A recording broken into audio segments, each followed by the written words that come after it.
Assalamualaikum warahmatullahi wabarakatuh. Perkenalkan, nama saya Rumi Sartika, NPM 1911070090, Prodi Pendidikan Islam Anak Usia Dini, kelas F semester 4, Fakultas Tarbiyah dan Keguruan, Universitas Islam Negeri Raden Intan Lampung. Di video kali ini, saya memenuhi tugas ujian akhir statistika pendidikan dengan dosen pengampu Dr. Sophia Mas Ayu. Penelitian dan statistik. Pengertian penelitian merupakan cara ilmiah untuk mendapatkan data dengan tujuan dan kegunaan tertentu. 4 hal yang perlu dipahami lebih lanjut yaitu cara ilmiah data, tujuan, dan kegunaan. Penelitian merupakan cara ilmiah. Penelitian didasarkan pada ciri-ciri keilmuan yaitu rasional, empiris, dan sistematis. Data yang diperoleh dalam penelitian memiliki kriteria tertentu, valid, reliable, dan objektif. Tujuan penelitian secara umum bersifat penemuan, berarti data yang diperoleh dari penelitian betul-betul data baru yang sebelumnya belum pernah diketahui.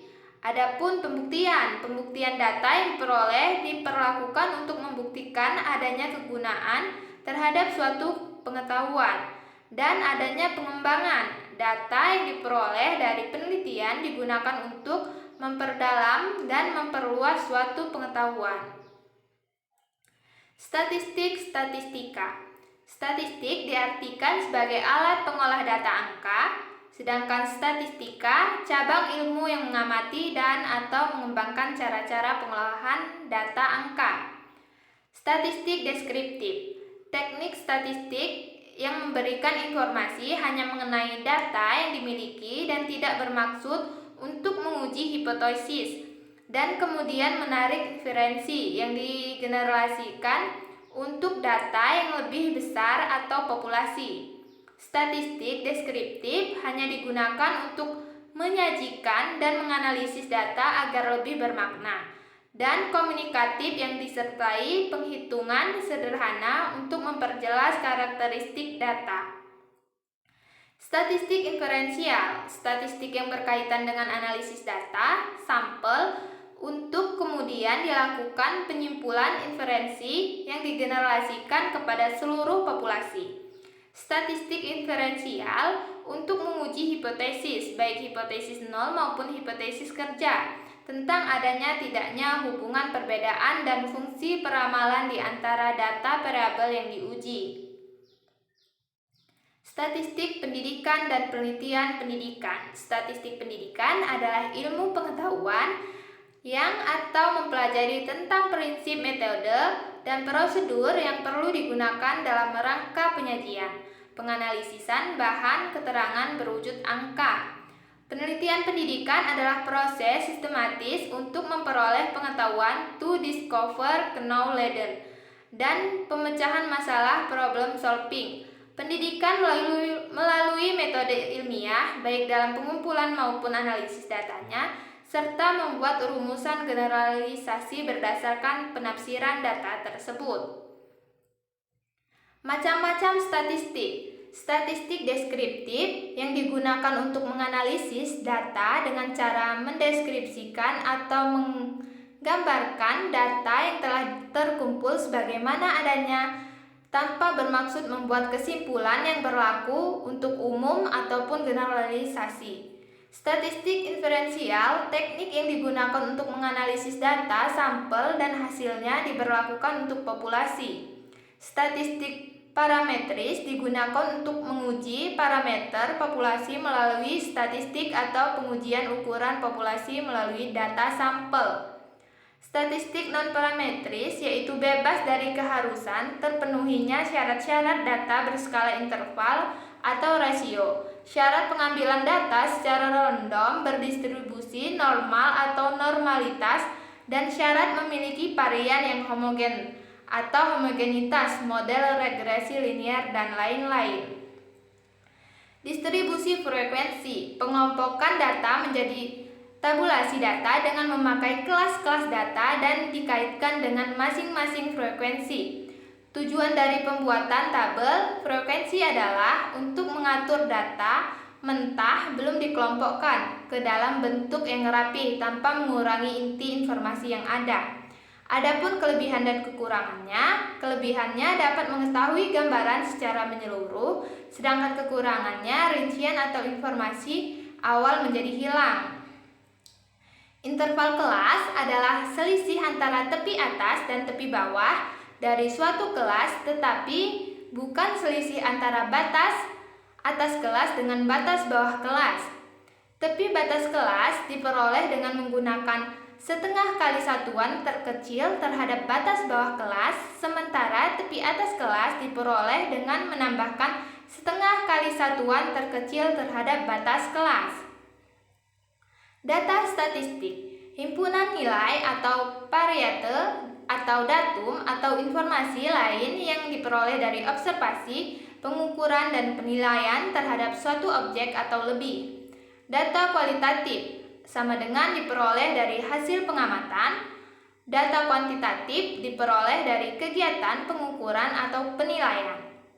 Cara penyusunan data nominal yaitu data statistik yang cara menyusunnya didasarkan pada klasifikasi tertentu, contoh jumlah mahasiswa matematika 2015 atau 2016 menurut tingkat dan jenis kelamin. Data ordinal atau urutan yaitu data statistik, cara penyusunan angkanya didasarkan pada urut atau ranking, contoh hasil nilai statistik berdasarkan ranking. Data interval yaitu data statistik di mana terdapat jarak yang sama di antara hal-hal yang sedang diteliti. Bentuk angka, data tunggal yaitu data statistik yang angka-angkanya merupakan suatu unit atau kesatuan tidak dikelompokkan. Data kelompok yaitu data statistik tiap unitnya terdiri dari sekelompok angka, contoh 80 sampai 84, 75 sampai 79.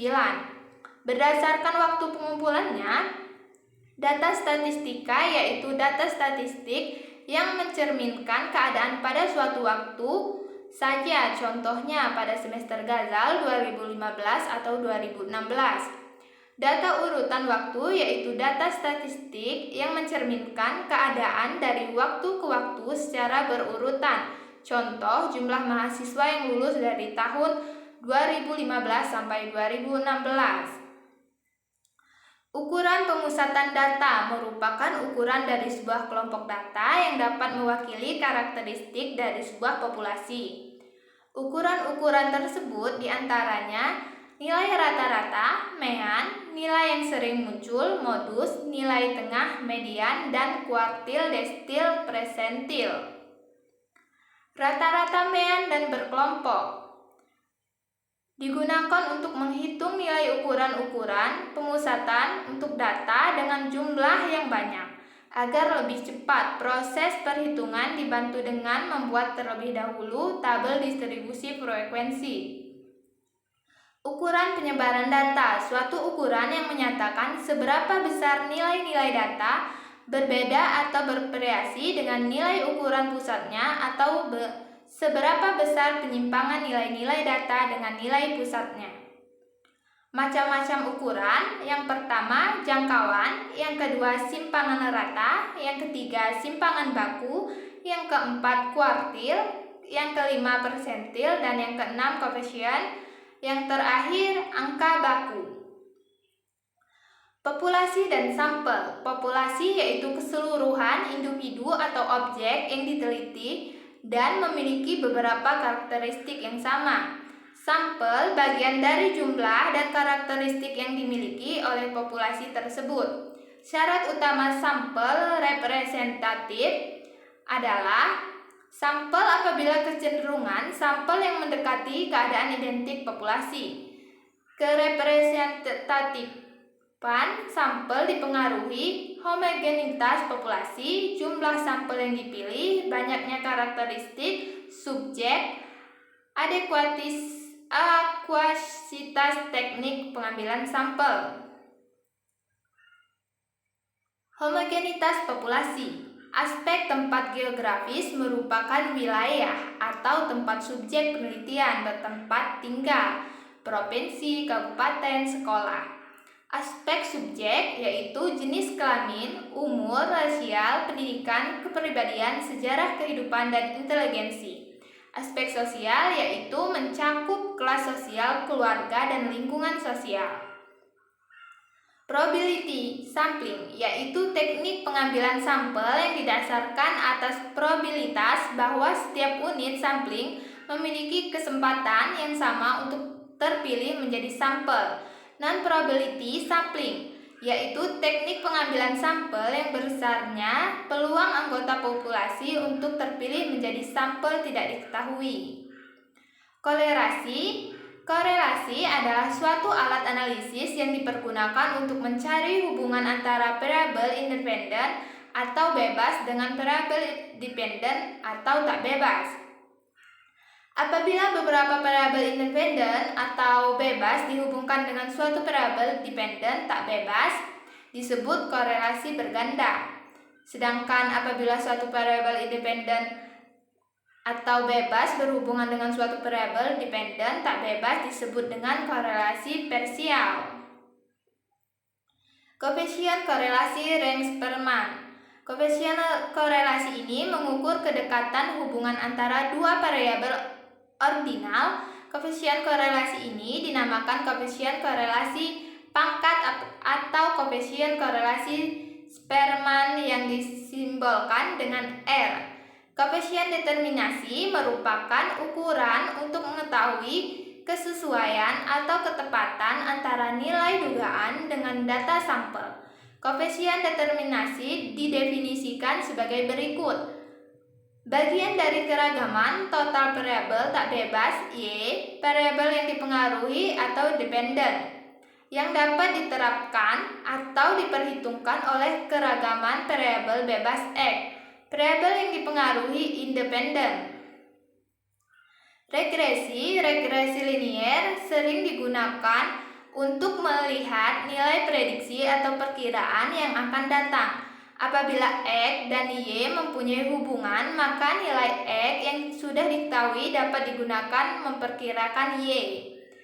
Perkiraan mengenai terjadinya sesuatu kejadian. Nilai variabel untuk waktu yang akan datang seperti prediksi produk 3 tahun yang akan datang, prediksi harga bulan depan, ramalan jumlah penduduk 10 tahun mendatang, dan ramalan hasil penjualan tahun depan.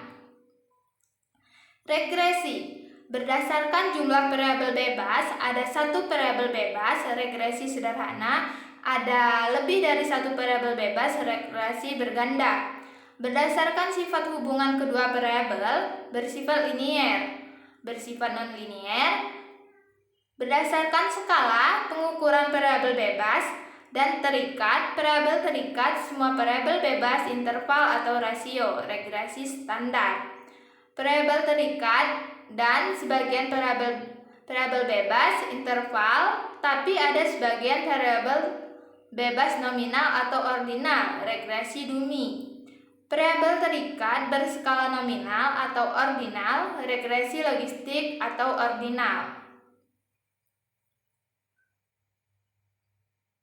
Terima kasih, saya akhiri. Wabillahi taufiq wal hidayah. Wassalamualaikum warahmatullahi wabarakatuh.